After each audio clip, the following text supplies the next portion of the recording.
Hello बच्चों, let's see this question and here this question से what is स्वदेशी। स्वदेशी क्या है, ये आपसे इस क्वेश्चन में बोला है। क्वेश्चन का की कॉन्सेप्ट है स्वदेशी।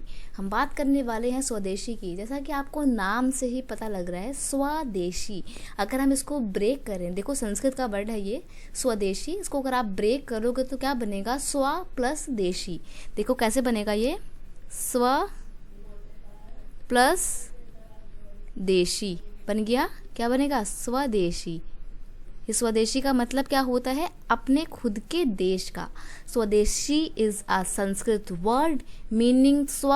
स्व का मतलब क्या होता है, इसका मतलब होता है सेल्फ, यानी कि आप खुद।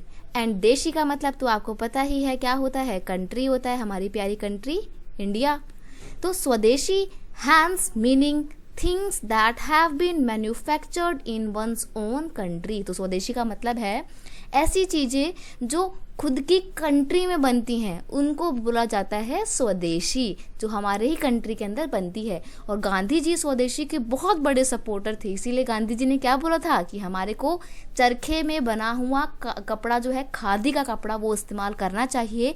और ब्रिटेन की कॉटन मिल्स में या मील का जो कपड़ा होता है, वहाँ की मशीनों में बना हुआ कपड़ा इस्तेमाल नहीं करना चाहिए, क्योंकि वो फॉरेन गुड्स हैं। हमें स्वदेशी को बढ़ावा देना चाहिए और खुद के देश में चरखे पे कटा हुआ कपड़ा ही इस्तेमाल करना चाहिए। गांधी जी स्वदेशी के बहुत बड़े सपोर्टर थे। और जब 1921 में गांधी जी अपना मूवमेंट लॉन्च करते हैं, नॉन कॉर्पोरेशन मूवमेंट, उसमें वो स्वदेशी के आइडिया को बहुत बढ़ चढ़कर बताते हैं और बहुत लोग सपोर्ट भी करते हैं। यहाँ तक कि नॉन कॉर्पोरेशन मूवमेंट के दौरान विदेशी कपड़ों की होली जलाई जाती है, बॉन फायर किया जाता है फॉरेन गुड्स का, फॉरेन गुड्स को बायकॉट किया जाता है, कपड़े जलाए जाते हैं, ये सब कुछ होता है। क्यों? क्योंकि लोग स्वदेशी के आइडिया से बहुत ज़्यादा प्रभावित हो गए थे। स्वदेशी का आइडिया 1905 में जब बंगाल पार्टीशन हुआ था, उसके बाद भी बहुत ज़्यादा इस्तेमाल में लाया गया था। तभी रविंद्रनाथ टैगोर और बहुत सारे जो रीजनल नेता थे बंगाल के, इन्होंने इस मूवमेंट को, बंगाल मूवमेंट को बहुत ज़्यादा बढ़ावा दिया और स्वदेशी के आइडिया को सबसे पहले वहाँ पे प्रपोज किया। तो ये था स्वदेशी का idea. I hope you understand it well. Best of luck.